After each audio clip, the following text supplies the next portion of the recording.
Bună ziua tuturor! Bine ați venit sau bine ați revenit! Eu sunt Meme și astăzi, ca de obicei, vom face citirea pentru energia prezentă, energia în curs. Voi încerca să fac cu două variante de răspuns. Haideți să vedem cum stau treburile pentru voi, dragii mei.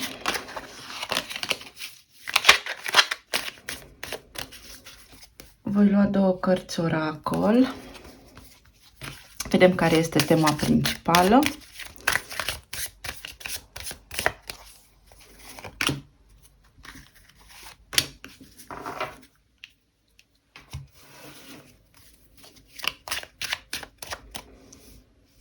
Și voi face așa. 1, 2, 3. 1, 2, 3.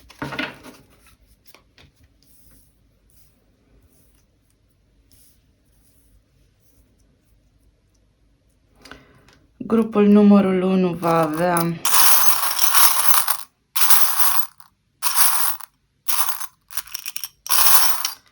să vedem.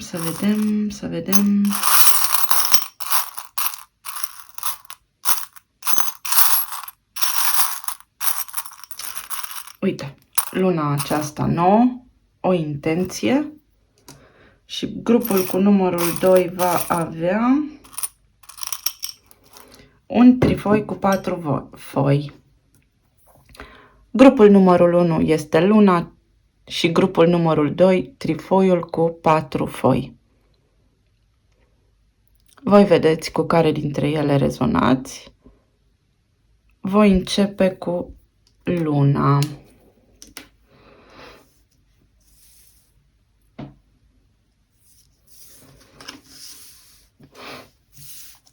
Bun, tema la care trebuie să fim atenți este să recunoaștem binecuvântările din viața noastră și să trăim într-o stare de armonie și recunoștință permanentă.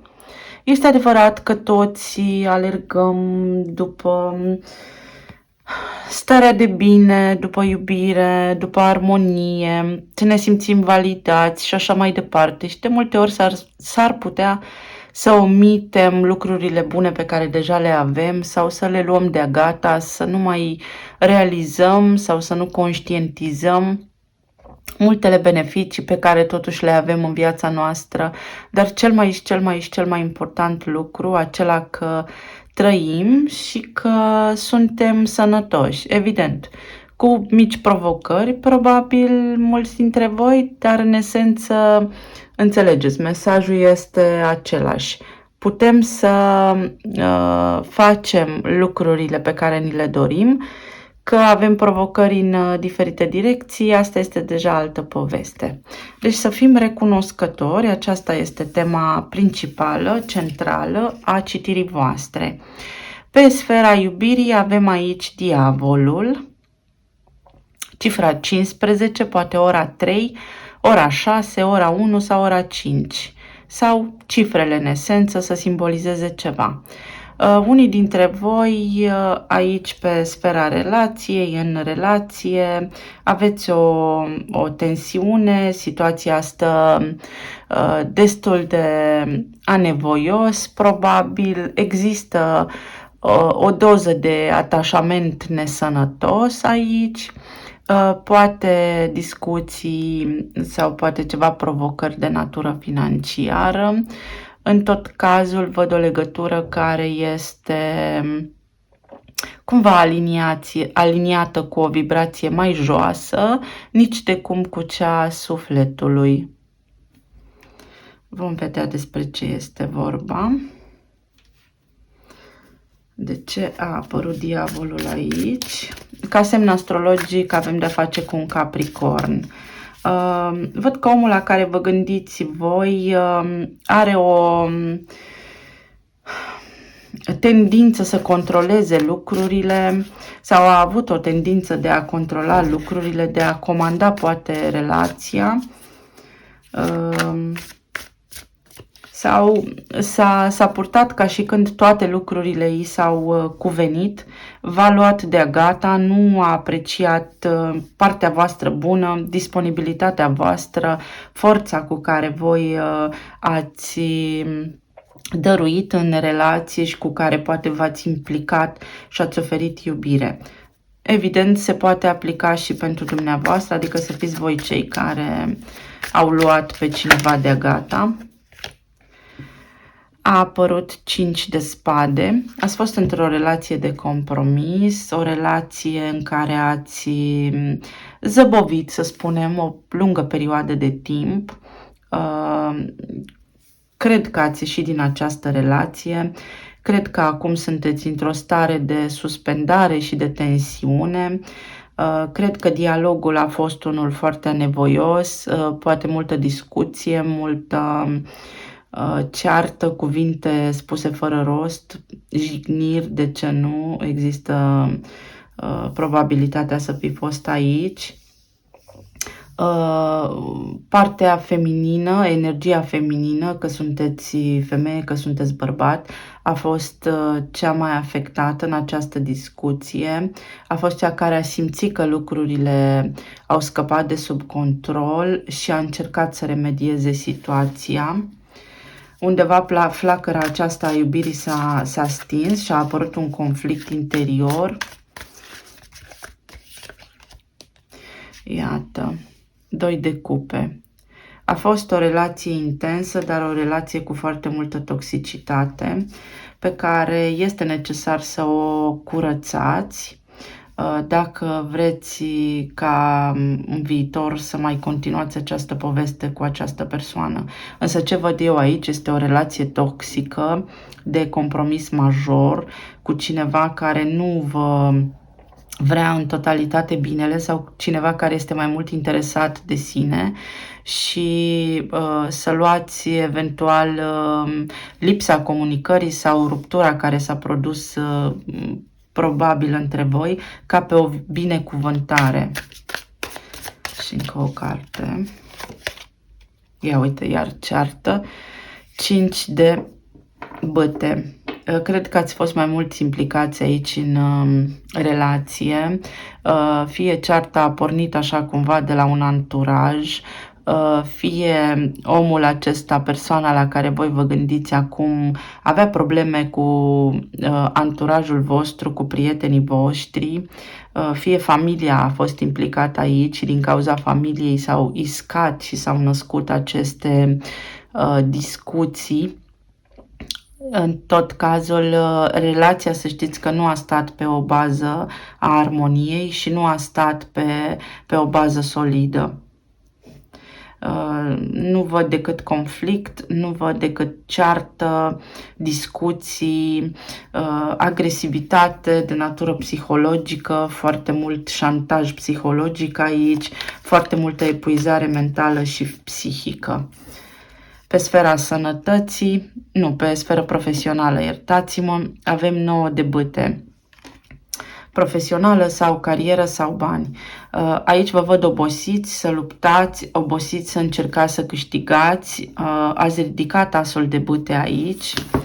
Uite, vă doriți un nou început, vă doriți un nou loc de muncă, sunteți obosiți și cumva vă apropiați de un sfârșit, de un capăt de drum în sfera aceasta, fie să vă eliberați de provocările financiare, fie să faceți un pas important către o altă direcție care să vă poată susține financiar de acum încolo. Mai văd că serviciul pe care poate l-ați avut implică ceva activitate și efort fizic și poate nu-l mai puteți susține pe termen lung.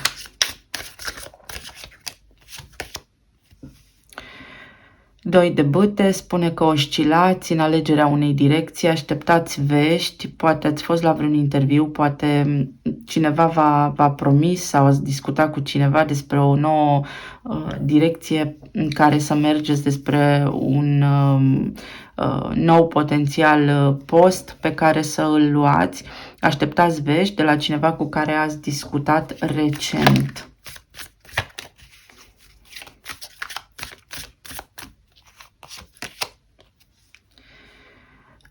Marele Preot și cifra 5.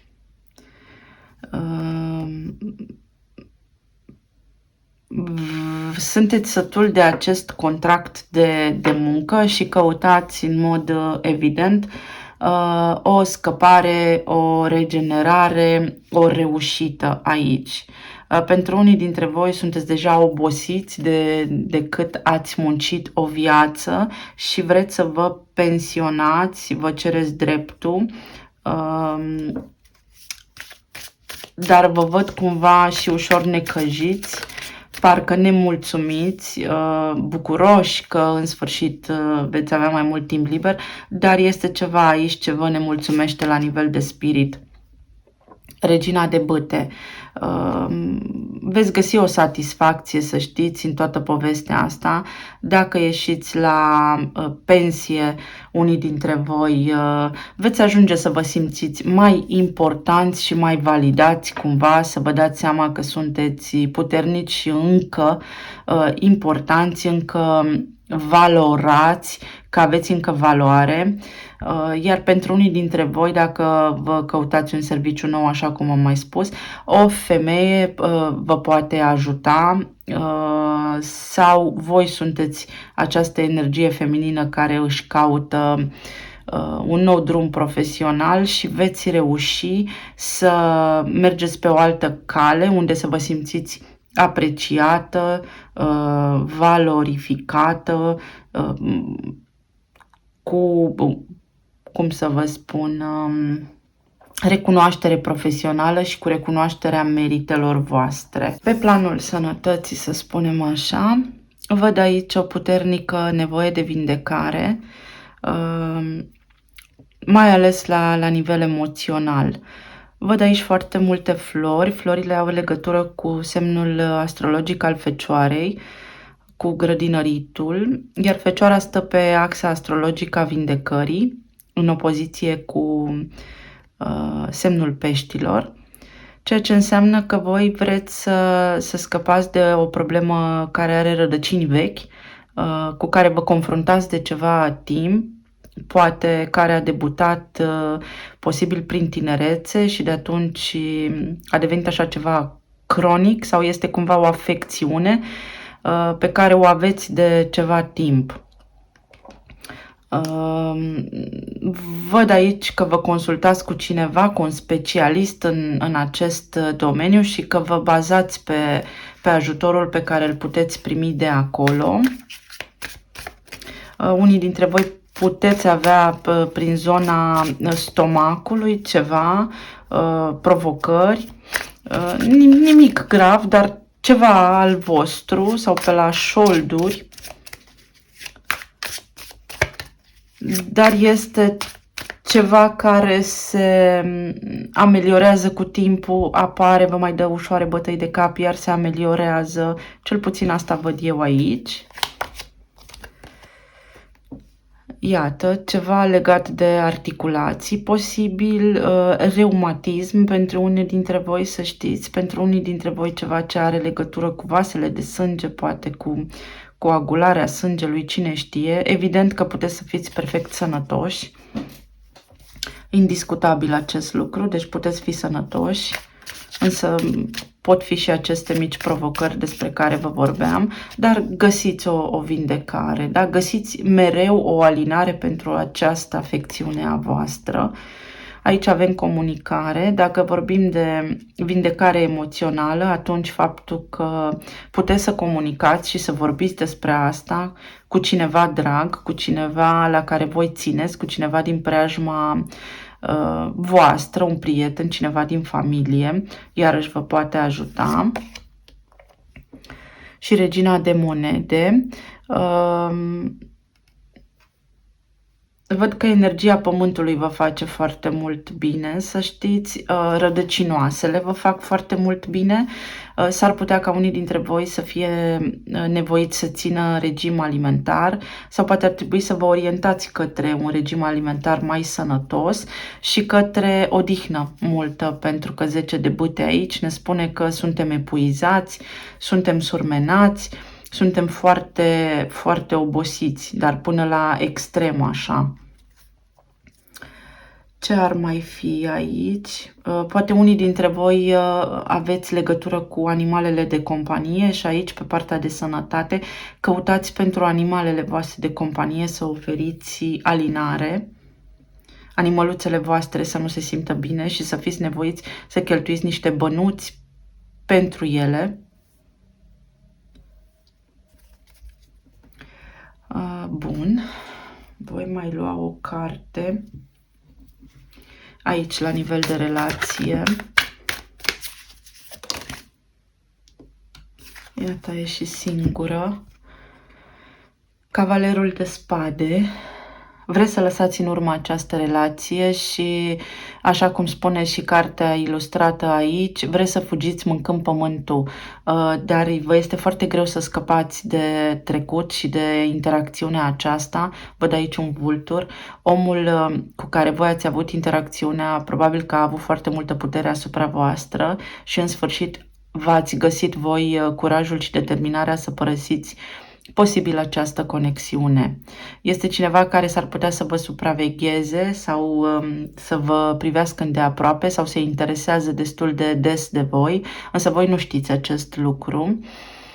Este cineva din mrejele, din mâinile căruia posibil să scăpați foarte greu sau voi să vă desprindeți foarte greu de această conexiune, care sincer este una tulburătoare și cu vibrație joasă. Dar scăpați, vă îndreptați către o închidere de capitol în această direcție pentru a vă elibera totalmente. Unii dintre voi caută să afle ei despre această persoană vești. Voi sunteți cei care îi vegheați, care poate îi spionați, care îi urmăresc, să spunem, îndeaproape, să vedeți ce mai fac. Sunteți în conflict și sunteți în separare aici, iar cu cât rămâneți mai mult în conexiunea aceea, energetic, dar și fizic, cu atât vă faceți voi mai mult rău. Voi lua câte un talisman pentru fiecare secțiune.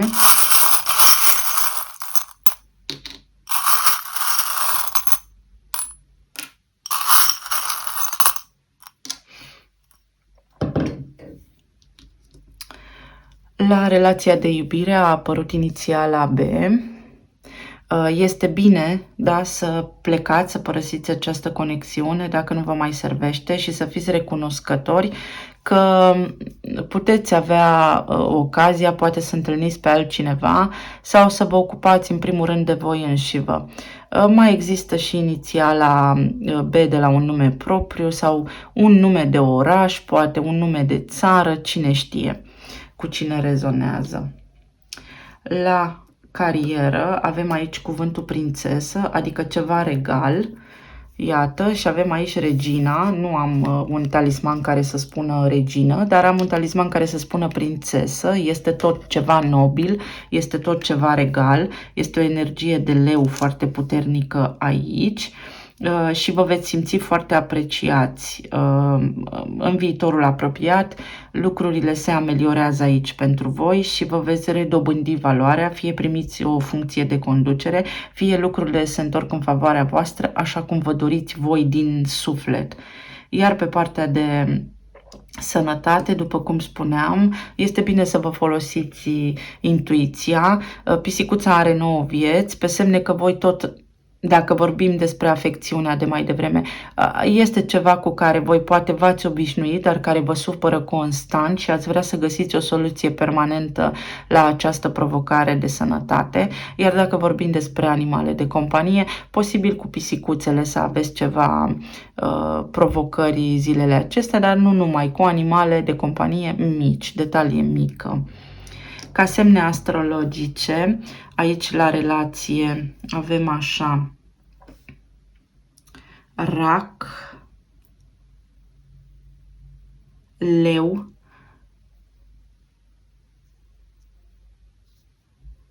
Vărsător, Capricorn, Gemeni și Balanță.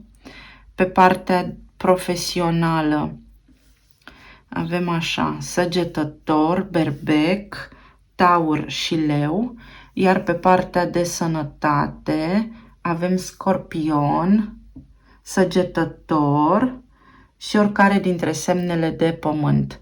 Fecioară, Capricorn, Taur. Mai e o carte oracol ca sfat.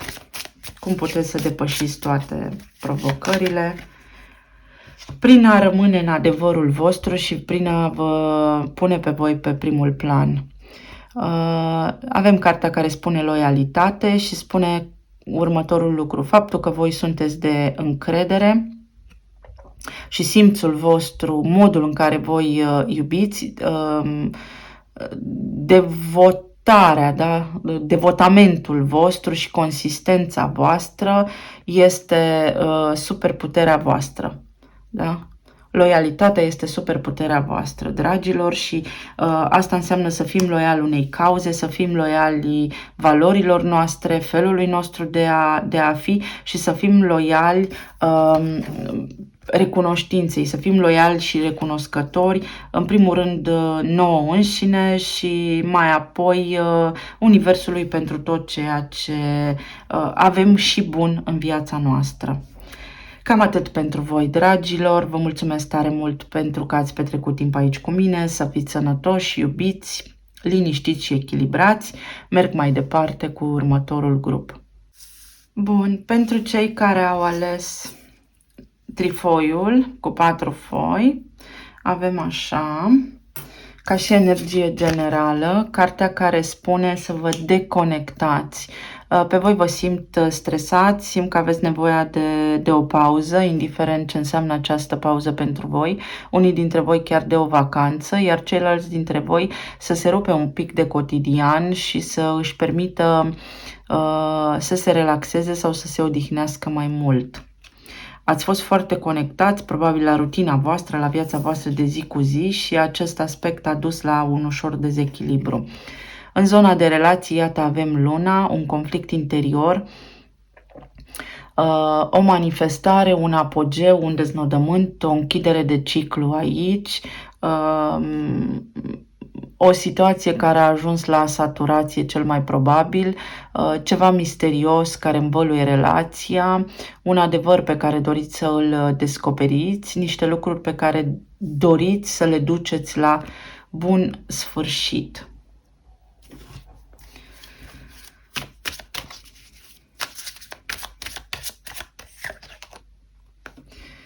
Nouă de bâte spune că m-am săturat să mă apăr, că sunt rănit și că trebuie să mă vindec. În sfârșit găsesc în mine forța să mă apăr, dar m-am săturat să mă tot apăr.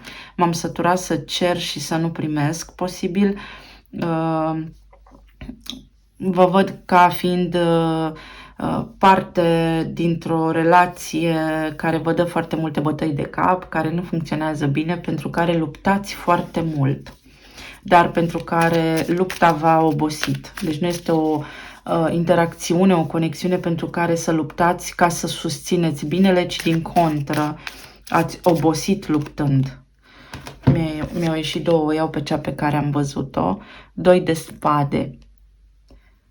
Vă aflați într-un moment al vieții voastre în care vă doriți să aveți mai multă claritate mentală, vă doriți să vă dați seama care este drumul pe care să puteți merge de acum înainte, vă doriți să aflați un adevăr, vă doriți să știți niște lucruri. Având în vedere că aici a apărut luna, înseamnă că voi nu știți ceva și ați obosit să tot căutați niște răspunsuri în relație. Și pentru că văd aici un lup sau un cățeluș și vorbim de loialitate, de haită, da, de al meu, de relația mea, voi căutați adevărul în legătură cu această relație sau cu această conexiune.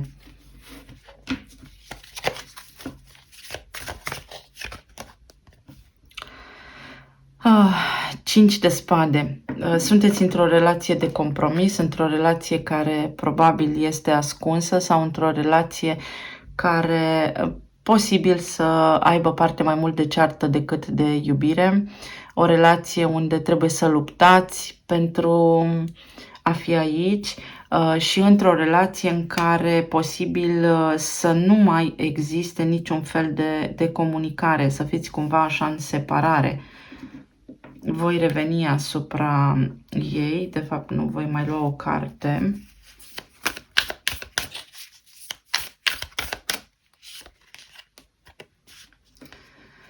Regele de spade, totul este despre spade aici. Sunteți într-o relație cu cineva care vă tratează cu răceală sau care nu vorbește cu voi, care posibil să vă ignore, cu cineva foarte abil intelectual, cu o putere de manifestare foarte mare, dar și cu o putere de manipulare foarte mare, cu cineva cu o aliură așa de prădător sau voi vă simțiți cumva atacați sau nu vă simțiți în puterea voastră sau vă simțiți mai prejos decât acest om. Este cineva care vă veghează, dar este cineva care în egală măsură vă și ignoră. Este cineva care acum este în tăcere, nu vă răspunde, nu vorbește, ci este la viața sa. Bun.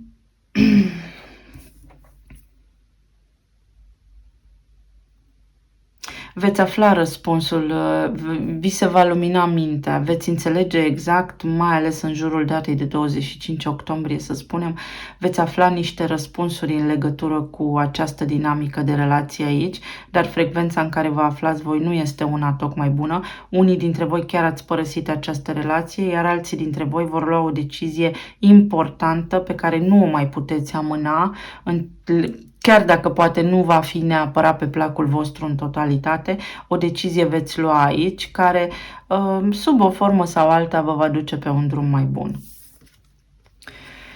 La nivel financiar sau al carierei, al profesiei, avem 2 de monede. Voi acum cântăriți opțiuni, aveți aici o mică neplăcere la nivel financiar sau vreți să faceți ceva care să vă ajute în stabilitatea voastră materială, financiară pe viitor. Probabil că aveți un soi de indecizie aici, nu știți cum să procedați pe termen scurt și aveți nevoie de claritate. 9 de monede. Pentru unii dintre voi vreți să începeți ceva pe cont propriu și atunci este cumva firesc să aveți neclarități în privința viitorului, necunoscutul ne scoate pe toți din zona de confort, dar vă văd bine, vă văd mulțumiți și vă văd împăcați cu alegerea pe care o veți lua sau o veți face. 5 de băte. Dacă vreți să porniți ceva pe cont propriu, atunci domeniul în care voi activați ar putea să fie, cel puțin din punctul vostru de vedere, saturat. Dacă vorbim aici de serviciu, simt că trebuie să vă apărați cumva de niște discuții, conflicte la serviciu cu colegii, poate cu șefii. Este cineva acolo care iscă mai tot timpul, nu scandal, conflicte, există un măr al discordiei acolo la serviciu și încercați să evitați. În fiecare zi încercați să evitați, în fiecare zi trebuie să vă păziți, parcă ați fi stresați așa în permanență.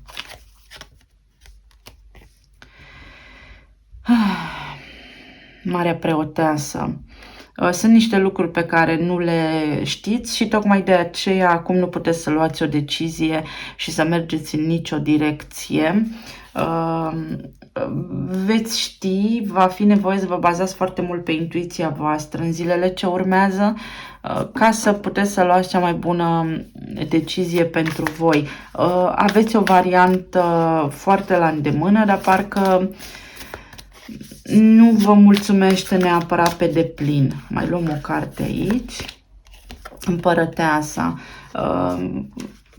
Împărăteasa vine cu împlinire, este cartea guvernată de planeta Venus. Venus este guvernatoarea Taurului și Taurul vorbește despre bani. Iar aici împărăteasa are pântec, da? Naște ceva. Se ivește o oportunitate nouă pentru voi, o direcție nouă despre care acum nu știți. Este necesar să mai aveți un pic de răbdare, așa cum face arhetipul Taurului, să luați lucrurile pas cu pas, să treceți prin niște etape. pentru că drumul se va dezvălui încet, încet, încet, încet, pe măsură ce voi faceți pași stabili în această direcție. Nu este un moment în care să dați busna așa într-o direcție anume sau să vă purtați impulsiv. Pe partea de sănătate, asul de bâte, vreți să începeți posibil ceva nou, o terapie. Aici, la nivel de spirit, voi vreți să vă vindecați, poate vă rugați foarte mult. Unii dintre voi vor să inițieze ceva, fie că începeți un tratament nou, fie că vă vindecați de niște afecțiuni anterioare pe parte digestivă, aș putea spune, sau trebuie să începeți un regim alimentar, nu este exclus nici acest lucru. Unii dintre voi vă vindecați de ceva prin zona genitală, se poate, sau pe acolo pe la ovare, dacă sunteți femei, poate ați răcit sau chestii de genul acesta. În tot cazul veți avea forță și susținere să depășiți orice fel de provocare. Iar unii dintre voi vă veți vindeca la nivel de spirit, la nivel emoțional, cu totul așa, iar dacă voi vindecați sufletul, vindecați și corpul. Regele de spade. Posibil ca starea voastră de sănătate sau starea voastră de rău, cu ghilimelele de rigoare aici, să aibă legătură cu acest rege de spade, cu relația voastră și veți avea susținere foarte mare să faceți acest lucru. Este nevoie să aveți un pic de curaj, cel puțin acum, în momentul prezent, dar și în viitorul apropiat. De ce vă spun asta? Pentru că, uite, este important să intrați pe aceeași vibrație cu omul acesta, nu neapărat ochi pentru ochi și dinte pentru dinte, dar să puteți susține genul acesta de interacțiune. Este nevoie să vă detașați și voi emoțional, să nu luați lucrurile personal și atunci să încercați să aveți mai multă grijă de voi ca să vă simțiți mai puternici, mai vitalizați. Nebunul. Avem parte de un nou început aici, că vorbim de ceva tratament medical, că vorbim de vindecare, de alinare și de înlăturarea suferinței. Aveți parte de un nou început aici. Și 4 de bâte, care spune că vă veți bucura. Găsiți fie remediile de care aveți nevoie pentru micile provocări de sănătate pe care le aveți, fie vă eliberați de această conexiune și starea voastră de spirit se schimbă cu totul. Practic veți radia așa din interior și corpul vostru se va simți sănătos și revitalizat. Trebuie să vă eliberați, așa cum am spus, de stres. O carte oracol ca sfat așa general. Iertare. Este nevoie să iertați și să activați în voi puterea iubirii, să eliberați trecutul și să îl iertați, să vă deconectați. Dar în primul rând este nevoie să vă deconectați la nivel personal, la nivel de suflet, pentru a vă redobândi vitalitatea. Avem aici soarele. Pentru a intra în puterea voastră și a vă simți bine la propriu, trebuie să iertați trecutul și să îl eliberați.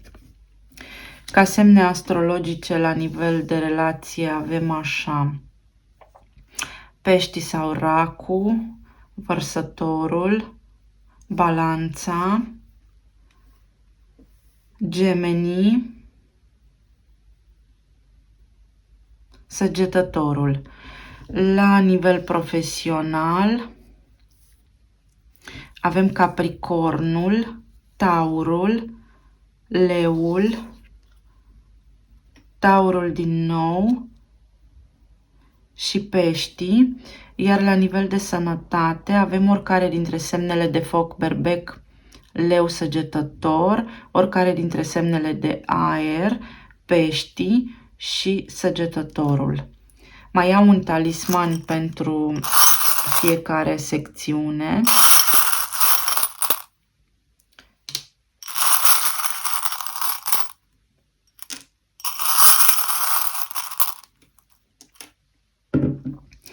La nivel de relație, avem cuvântul miracol și o stea. Voi căutați să aflați adevărul, voi căutați claritate mentală, dar și sufletească în legătură cu această persoană și o veți găsi. Aveți susținere divină, aveți putere, Universul vă va sprijini să vă eliberați de această frecvență joasă. La nivel financiar aici, așa cum spuneam, voi așteptați să vă eliberați, așteptați să aflați niște vești, așteptați să aflați ceva, de aceea vă cântăriți opțiunile cu 2 de monede aici și veți afla, este o vrăbiuță cu o scrisoare aici. Veți primi niște vești, vi se vor arăta niște semne către ce direcție să vă îndreptați, astfel încât să ajungeți într-o stare de mai multă prosperitate sau de plin. Iar la nivel de sănătate, exact acum vă simt așa în gardă, vă simt precauți, sănătate și stare de bine interioară, ca o pisicuță în gardă, da, gata să atacați, însă este nevoie să vă aliniați cu intuiția voastră, să aveți încredere că scăpați voi și de asta, de orice ar fi acolo ca provocare, și să aveți încredere, da? Să simțiți momentul oportun, pentru că un început este aici aproape de voi. Vă mulțumesc tare mult, dragilor! Vă aștept cu comentarii dacă ați rezonat, dacă nu ați rezonat. Să fiți bine, să fiți iubiți, să rămâneți în echilibru, să iertați pe cine puteți ierta, de preferat pe toată lumea, să vă găsiți iubirea, starea de bine și prosperitatea. Până pe data viitoare, vă îmbrățișez cu drag. Pa, pa!